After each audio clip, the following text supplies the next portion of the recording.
যে বলুন তো কলিযুগে মহাপ্রভু আমাদের কি দিয়ে গেছে? দিয়ে গেছে কি? আমরা এক কথায় বলবো যে হরিনাম দিয়ে গেছে। এটা ভুল,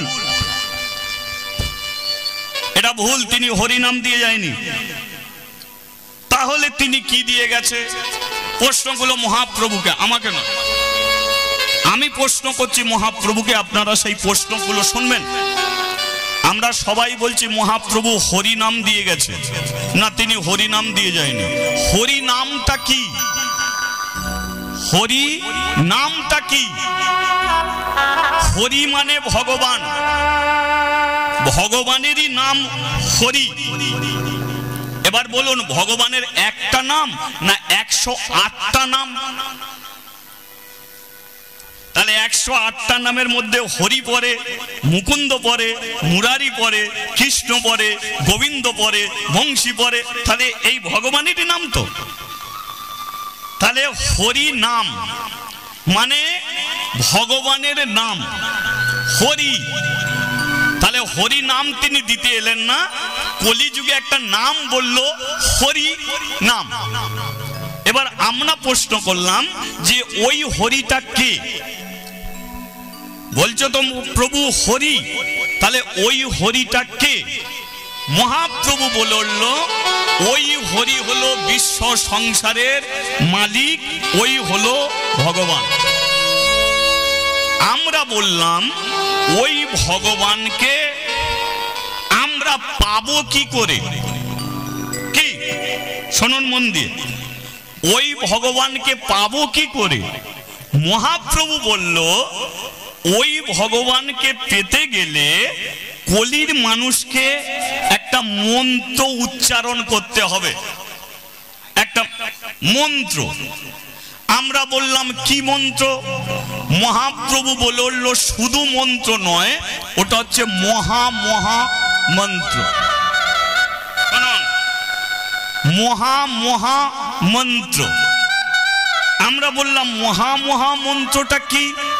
মহাপ্রভু বলল ওই মহামন্ত্র বাঁধা আছে 16 নাম 32 অক্ষরে। সেটা কি? হরে কৃষ্ণ কৃষ্ণ কৃষ্ণ হরে হরে, হরে রাম রাম রাম হরে হরে। আচ্ছা প্রভু, মন্ত্র তো অনেক জানি, কিন্তু মহামন্ত্র তো একটাই।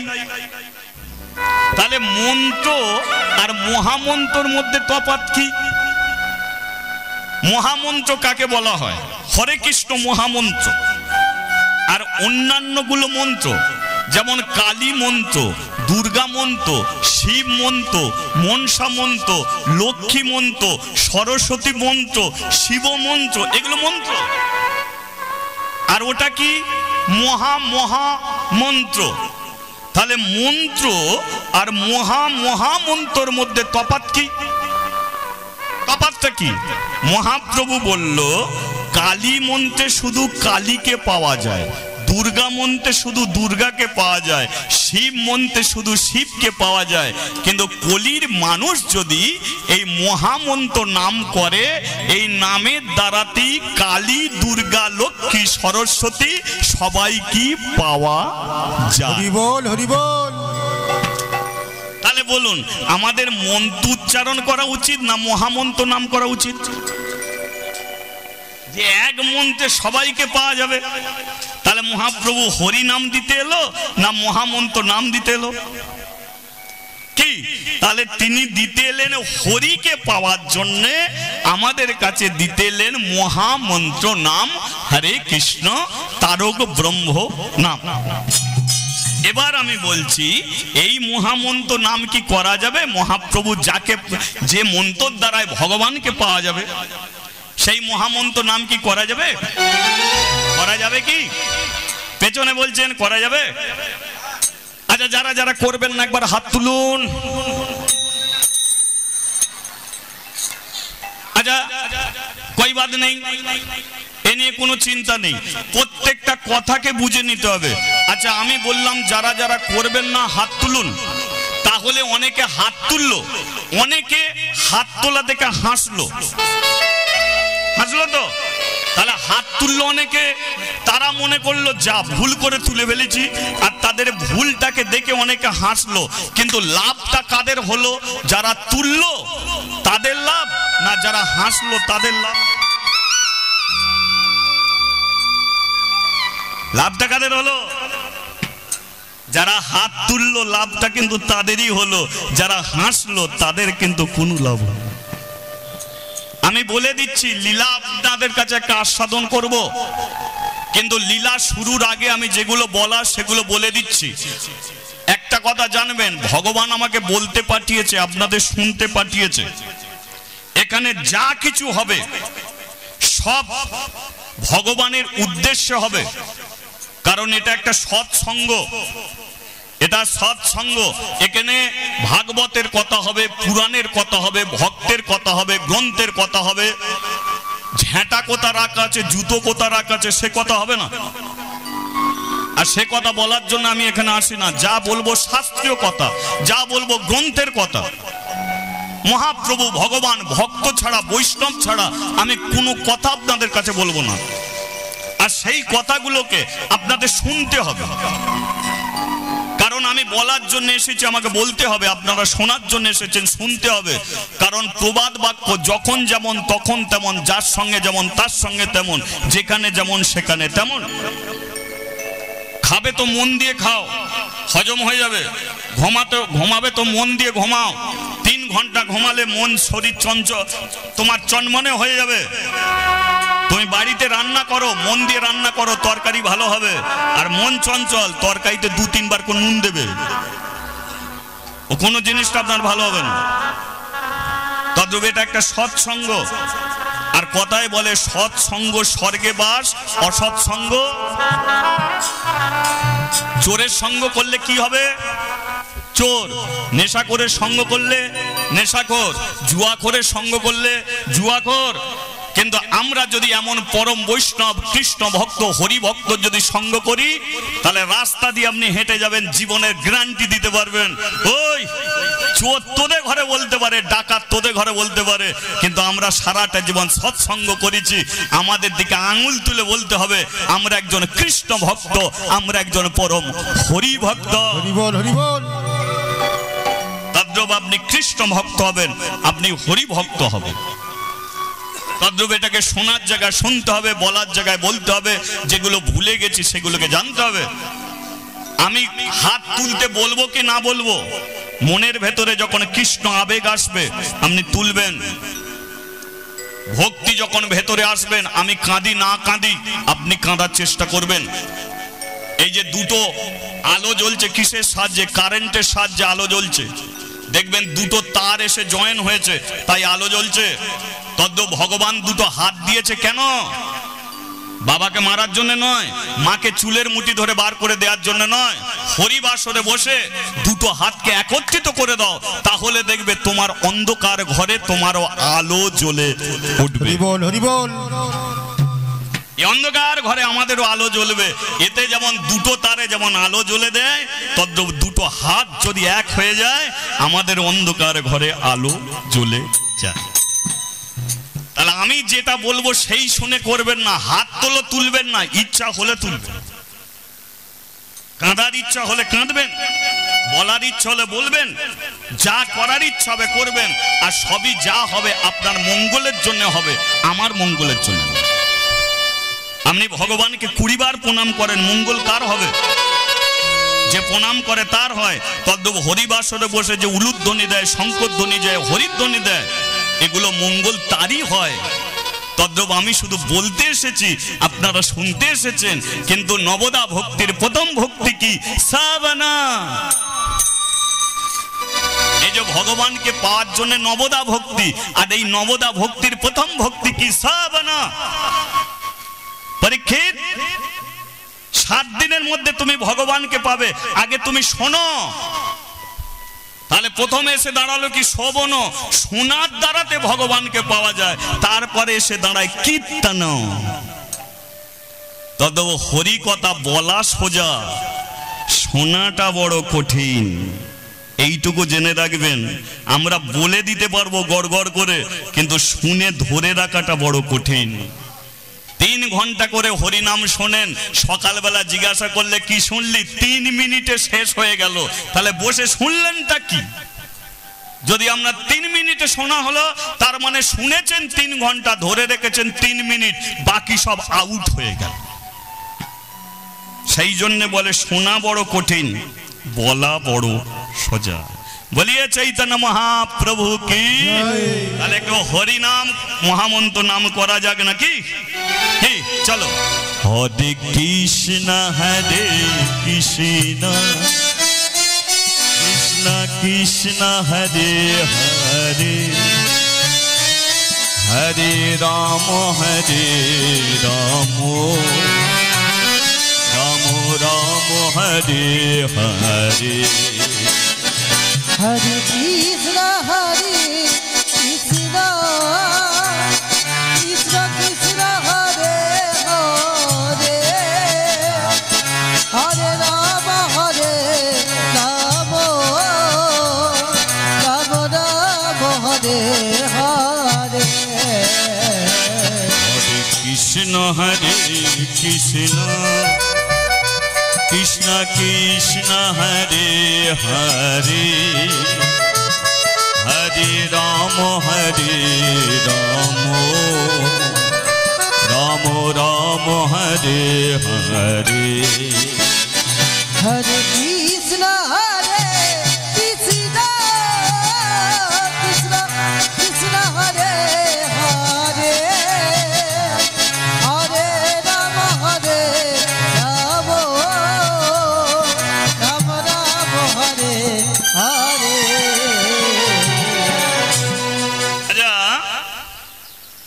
আপনারা ভাবছেন আজকে কি লীলা আপনারা আমার মুখ থেকে আপনারা শুনবেন, চিন্তা করছেন কি লীলা শুনবেন। আচ্ছা, রাধারানীকে কি বলতো?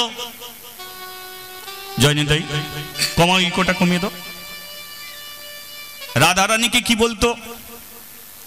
সবাই বলতো ওই দেখো কুলোটা আসছে, কলঙ্কিনী আসছে, তাই তো? কুলোটা, কলঙ্কিনী, অসতী বলে ওকে গালাগালি দিত।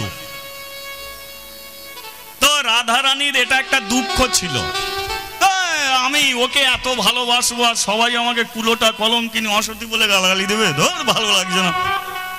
একদিন জানালো কৃষ্ণর কাছে, এই যে ঘরে আমার শাশুড়ি আছে, ননদী আছে, তবু লুকিয়ে লুকিয়ে তোমার কাছে ছুটে যাই কেন জানো? কারণ তোমাকে আমি ভালোবাসি বলে, তাই ছুটে যাই। কিন্তু তোমাকে ভালোবেসে আমি কলঙ্কিনী, কুলোটা, অসতী হব, এটা আমার ভালো লাগছে না। কৃষ্ণ বলে উঠল, শোনো রাধে, আমাকে যে ভালোবাসে তার জন্য আমি কিছু করি, আমাকে যে চায় তাকে আমি চাই, আমাকে যে না চায় তাকে আমি না চাই। তদ্রূপ তোমাকে কলঙ্কিনী বলে বলে তোমার দুঃখ। আচ্ছা, তোমাকে কলঙ্কিনী বলার আগে যদি আমার নাম বসিয়ে দিই, তাহলে লোকে তোমাকে কি বলবে? আগে বলছে ওই দেখো কলঙ্কিনী রাধা আসছে, আর তোমার নাম কলঙ্কিনীর আগে যদি আমার নাম বসে যায়, তাহলে এবার লোকে কি বলবে? ওই দেখো কৃষ্ণ কলঙ্কিনী রাধা আসছে। তাহলে কলঙ্কিনী যদি হও, তাহলে আগে কে হবে? যেহেতু আমি আছি, তাহলে কৃষ্ণ কলঙ্কিনী কি? তাহলে আগে কে? কৃষ্ণ কলঙ্ক, তারপরে কে? রাধা।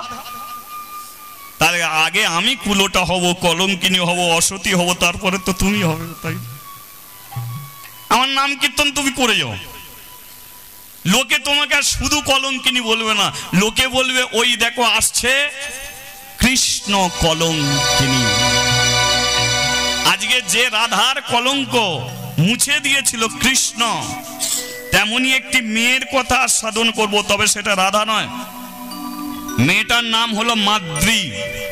কি নাম বললাম? একটু বলবেন আমার সঙ্গে। মেয়েটার নাম হচ্ছে মাদ্রী।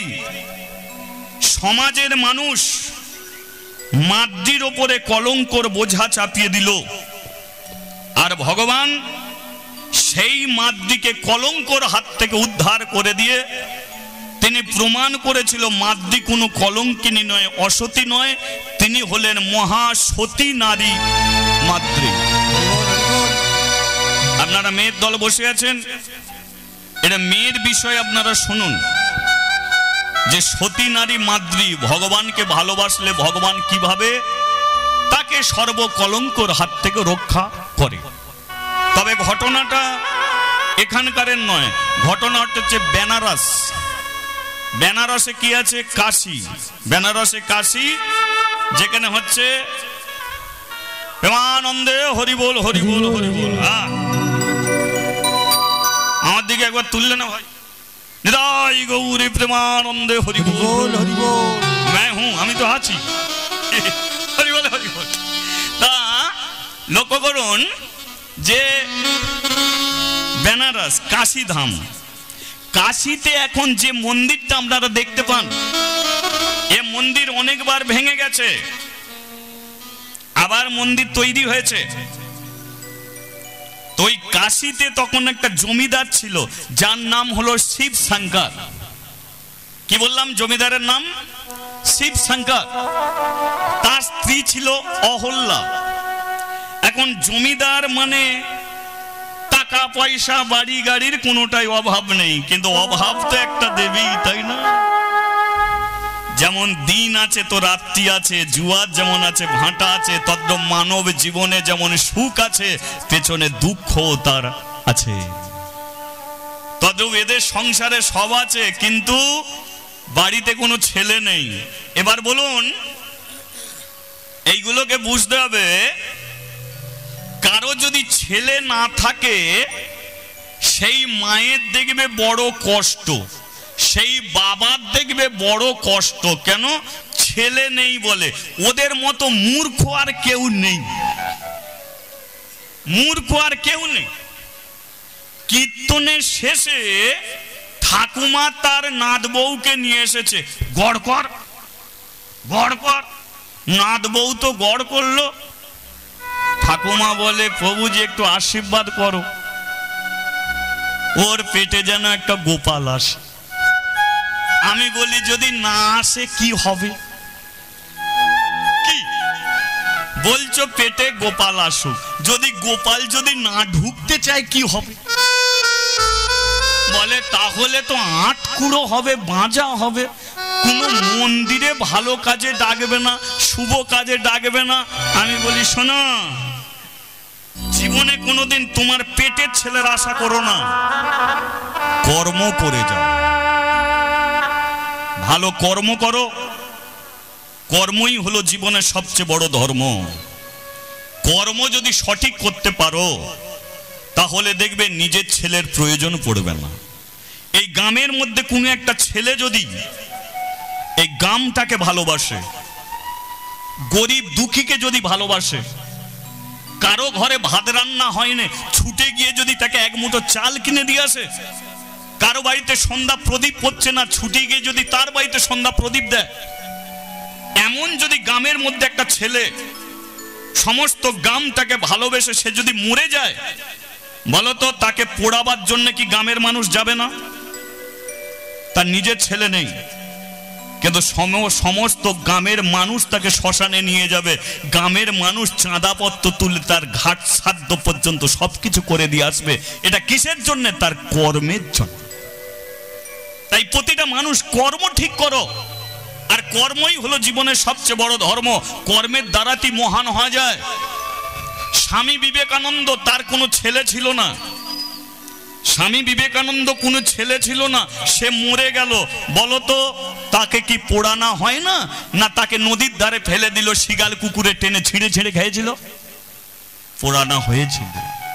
বলো, এই ভারতবর্ষকে বাঁচাবার জন্যে, এই দেশকে বাঁচাবার জন্যে যারা পাকিস্তানের বর্ডারে যারা দাঁড়িয়ে বুকে গুলি খেয়েছে, তাদের তো তাদের ছেলে পুলে নেই। বলো, তাদের কি পোড়ানো হয় না? হয়েছে। তোমার পেটে বাচ্চা নেই, তবু কি তোমাকে মা বলবে না? কলিকাতার বুকে বসে আছে কে? ঠাকুর রামকৃষ্ণদেব। আর রামকৃষ্ণদেবের স্ত্রীর নাম কি ছিল? সারদা। রামকৃষ্ণদেবের স্ত্রীর নাম হচ্ছে সারদা। বলুন তো, সারদাকে শুধু সারদা বলে না মা সারদা বলে? তাহলে পেটে বাচ্চা নেই তো মা হয়ে বসে আছে কিসের জোরে? কর্মের জোরে। তাহলে একটা ছেলে তোমার জন্য কি করবে?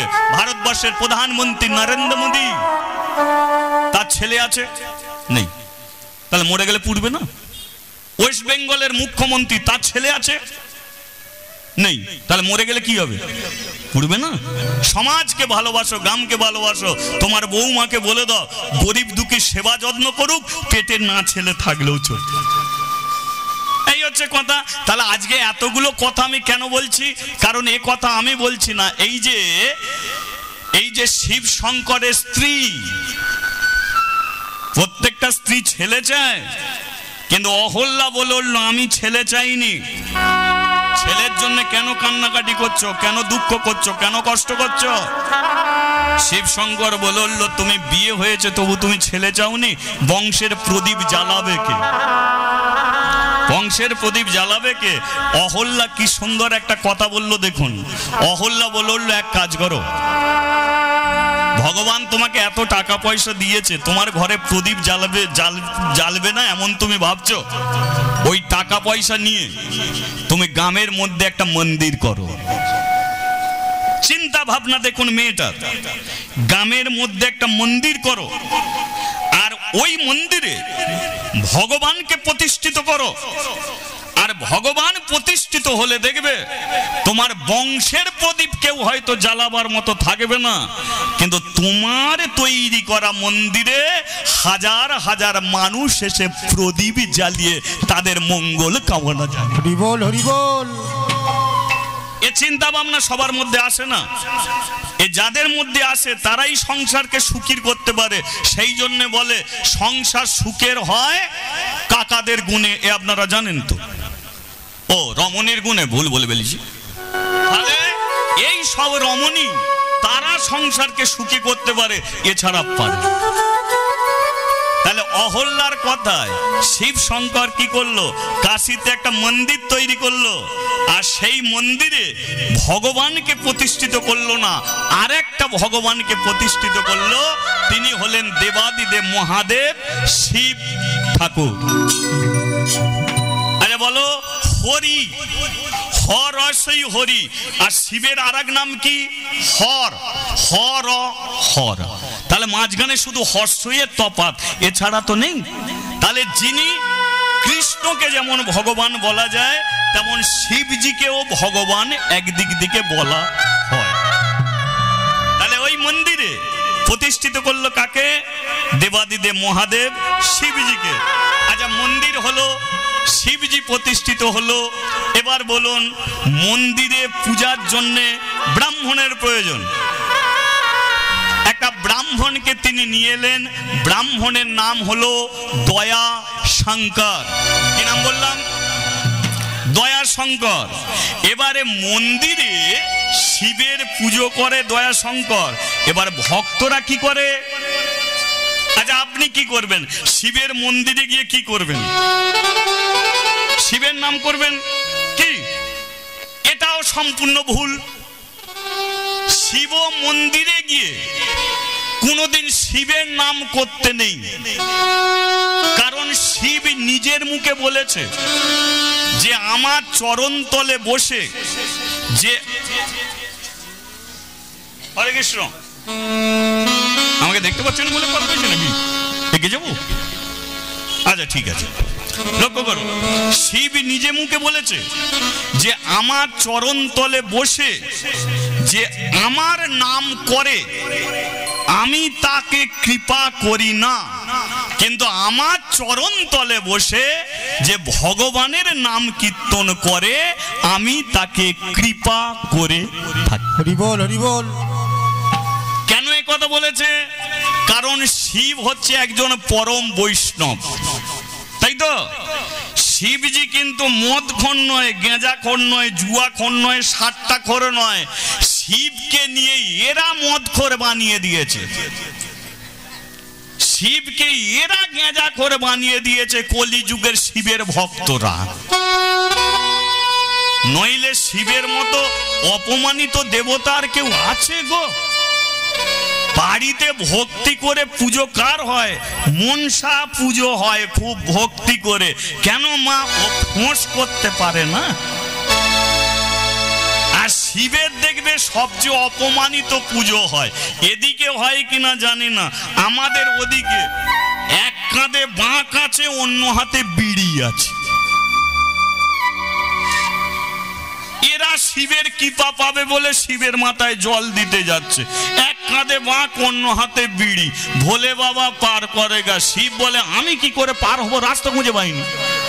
এরা শুধু বলে পার করেগা। কি বড় বড় উঠছে, বাবার মাথা ঘুরছে। কার নামে শ্লোক ওঠে? শিবের নামে। বড় বড় বাম্পার, বাবার কত টেম্পার, কার নামে শ্লোক ওঠে? শিবের নামে। কিন্তু শিব কোনোদিন মদ খোর গাঁজাখোর নয়। শিব পরম বৈষ্ণব, কৃষ্ণ ভক্ত। ওই শিব একবার ব্রহ্মার সঙ্গে ঝগড়া লেগেছিল। সৃষ্টিকর্তা ব্রহ্মাকে বলেছিল তুমি কি ধরনের রাবণের 10টা মাথা দিয়ে দিলে, নিজে 4টে মাথা নিয়ে বসে আছো, আর আমাকে একটা মাথা দিয়েছ। নিজে 4টে মাথা নিলে কেন? ব্রহ্মা বলেছিল আমি তো ভগবানের নামকে ভালোবাসি, এক মুখে ওই নাম বলে যেন স্বাদ মেটা না, তাই 4 মুখে নাম করব বলে 4টে মুখ নিয়েছি। শিব বলে আমাকে আর একটা বেশি দিতে হবে। তুমি যদি 4 মুখে করো, আমি 5 মুখে ওই নাম করব। তাই পঞ্চানন কাকে বলা হয়? শিবকে। তাহলে শিব শ্মশানে মশানে ঘুরে বেড়ায় কৃষ্ণ নাম শোনার জন্য, হরি কথা কৃষ্ণ কথাকে শোনার জন্য।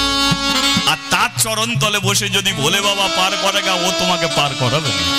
তাই দয়া শঙ্কর সে বলে দিল তোরা মন্দিরে আসবি, কিন্তু মন্দিরে বসবি, শিবের মাথায় তোরা জল দে, যা পারিস কর, কিন্তু এই স্থানে বসে খোল করো তাহলে যদি না থাকে, হাতে তালি দিয়ে কিছুক্ষণ হরিনাম করে যাস। তাহলে সেই কাশিতে যে দয়া শঙ্কর হরিনাম শুরু করেছে, আজকে সেইখান থেকে আমরাও লীলাটা শুরু করি। চলুন। হরে কৃষ্ণ হরে কৃষ্ণ কৃষ্ণ কৃষ্ণ হরে হরে, হরে রাম রাম রাম হরে হরে। কৃষ্ণ হরে কৃষ্ণ কৃষ্ণ কৃষ্ণ হরে হরে, হরে রাম রাম রাম হরে হরে।